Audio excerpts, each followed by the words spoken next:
Here we are. How you doing, dude? Oh man, I'm troubled. Really? Um, yeah, troubled and also excited, all mixed in together. It's crazy times we're in right now. Jeez. Yes, it is. Yeah, the world is got a lot of turmoil in it right now. Yeah. Before we dive into that, how are you? I'm okay. It's been a busy couple days, so yeah, I haven't had a lot of time to sort of just sit in my feelings and process some stuff. So this is a great opportunity to do that. So I'm actually excited to have some conversations with you today. Yeah, and you've got a full time job, right? I do. Yeah. So yeah, it comes and goes in waves. It's sometimes it's busy, sometimes I get a little extra time. How are you feeling today? Much better than yesterday. I'm glad we postponed, our time. I was so tired. I just took a nap and felt better afterwards. But yeah, so yeah, feeling much more rested and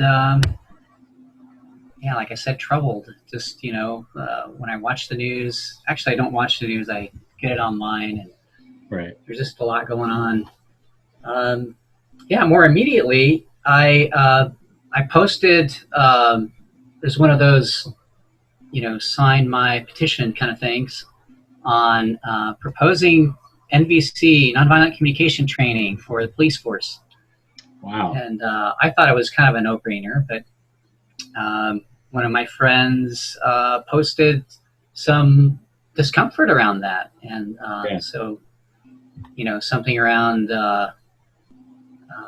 using this new knowledge sort of to control people, and just wanted to explore that a little bit with you. Yeah, I'm curious about that too. I didn't read your proposal, but I'm curious about how you see that working. Um, and immediately, that what comes to mind is, when I think about how MVC works and how it's sort of a language that two people kind of dance with a little bit. What do you do in a situation where one person is not MVC trained, and say the police officer is, and the other person is not? Like, how would that go down in a very, like a standoffish kind of way? Yeah, I'm not so worried. I mean, I think the issue that comes up for me is uh, sort of like in anything in life, right? Cars can be misused to kill people, right? And but the car, when used as intended, gets you from point A to point B, right?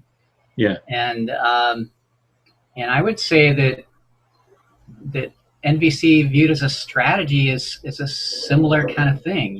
It's and what's really important is the intention behind it. And Right. I was reminded of that recently by Jim and Jory Mansky, some of my favorite trainers in the NVC community. And they have this thing called the zero step.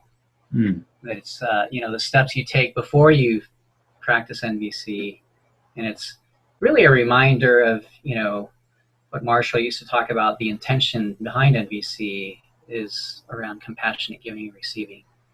Um, So, and there's this zero step, actually, which I heard about for the first time like 10 years ago, and it didn't really land until now, how Mm. important it is. It's like, oh, yeah, zero step. Yeah, right, whatever. But now it's like super important. And So I don't zero, know. so zero step is sort of this idea that it's um, the internal part of your MVC practice before you connect with somebody. It's sort of the baselining of where you're at in the moment, observation of your feelings and needs in the moment before you go forward. Is that what it is? Yeah, similar to that. I just kind of call out the steps. I've got it written down so I don't forget. Well, the intention to connect, that's one of the basic ones. So you starting there, and if you don't have that intention to connect, then NBC isn't your gig. Right. Um, The next one is attention to the present moment. So that's, related to what you were talking about. You're able to get present if you're in tune with your own feelings and needs, right? Hey, I'm having a judgment, and so not being in the judgment, but noticing that it's there, and then you can connect with the feelings and needs that are up for you, right, behind that, so you can find some sense of presence. So paying attention to the present moment. And the third one that they list is that openness to outcome. So you're not totally locked into your favorite strategy or your favorite outcome. So you have some willingness to be open around what that might look like. Right. So that way, when no comes as the answer, you're more receptive to the idea that you may not get your needs met. Yeah. Yeah. Yeah. So so having said that, I kind of see my friend's point. If you don't have that intention and you don't have that openness to outcome, and and if you're not connected with your own needs, then just going through NVC could be really violent and manipulative, and not in the intended spirit of nonviolent communication. So. Right. As the idea that it would actually be used as a coercive tactic, or are you saying that it's interpreted as a tactic to coerce? Well, either. Okay. Yeah, either. Yeah. And so I'm kind of torn. I'm torn about having it be like a formal training where people are forced to learn NVC. I'm not sure that it's possible, and I'm torn because if people aren't exposed to these ideas, then they'll never have the opportunity to learn something new. But I don't think that it can be forced. So I'm starting to see sort of where my Facebook friend was getting at. Yeah, I can see that too. Yeah, because you want choice to be involved in all of these, all these programs, unless it's life or death. But I guess somebody could argue that NVC could be life or death if you're not connected in empathy with somebody that you've got your knee on top of their neck. I mean, if you're not connected with some sort of empathy, right? I mean, it's like it could be death, unfortunately. Yeah, right when you said knee on the neck, man, it just brought in a heavy sadness for me. Yeah, because we're all human beings. We all have that value, right? And it's just a shame when we see it go down that way. Yeah. Yeah, feeling sadness, and that anyone could be treated that way, especially George. So what do we do now? Having shared that, and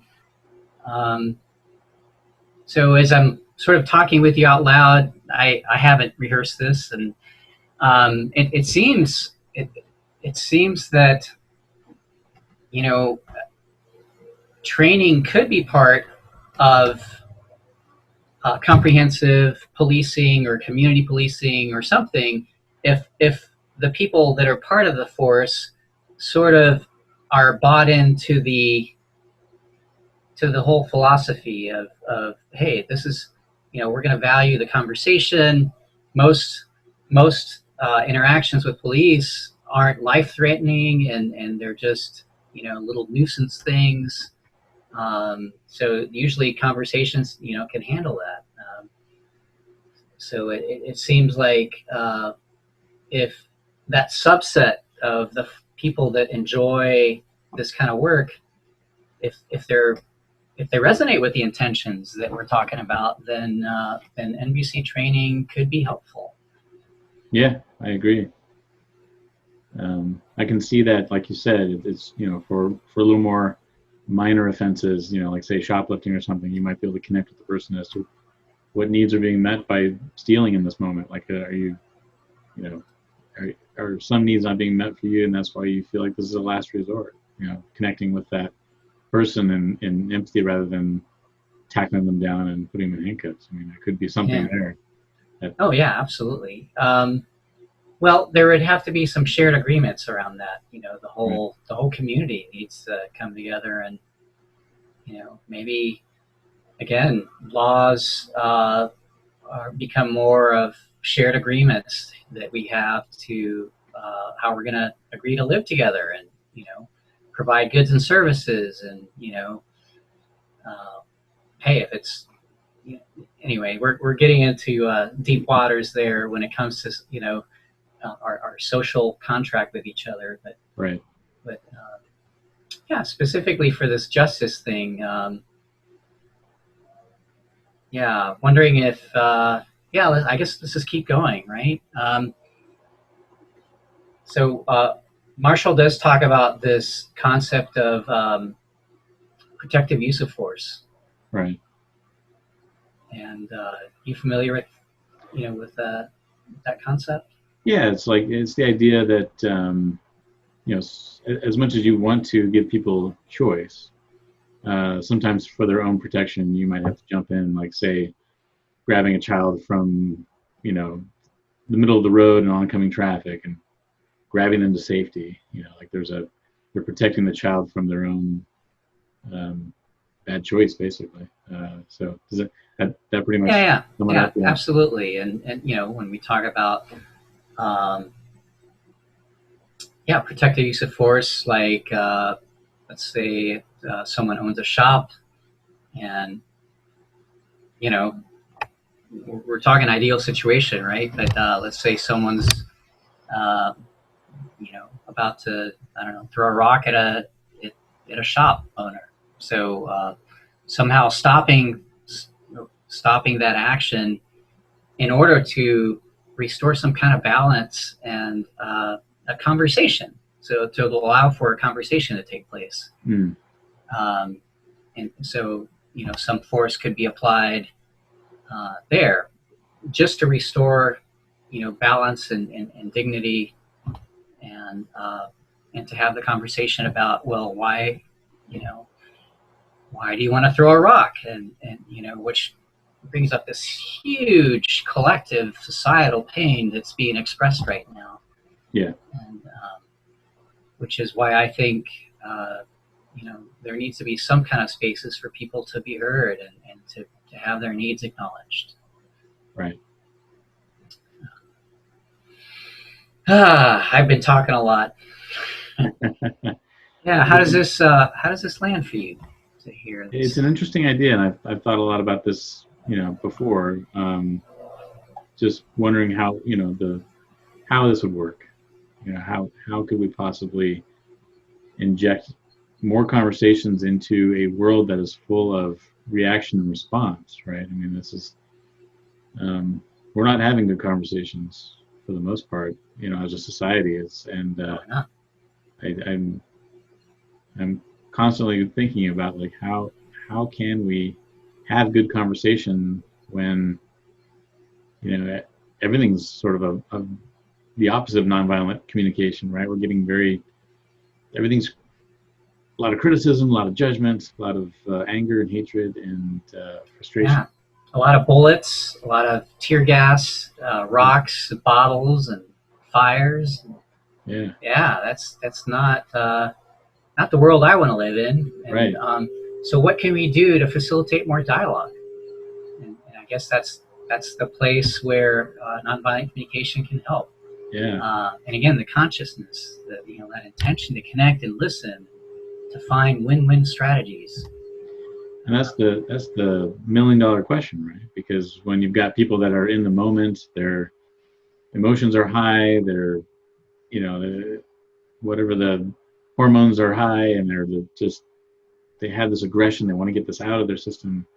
Not really a great time to sit down and have a chat, right?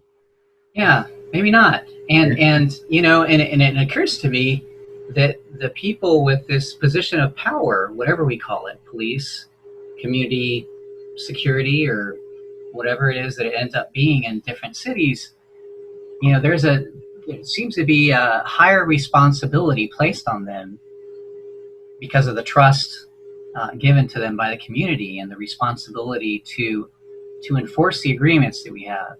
So it's sort of like shifting from this punitive system that's aimed at punishing people when they stray to getting buy-in from the community on, hey, these are the agreements that we have to how we're going to treat each other, and that's a different paradigm altogether.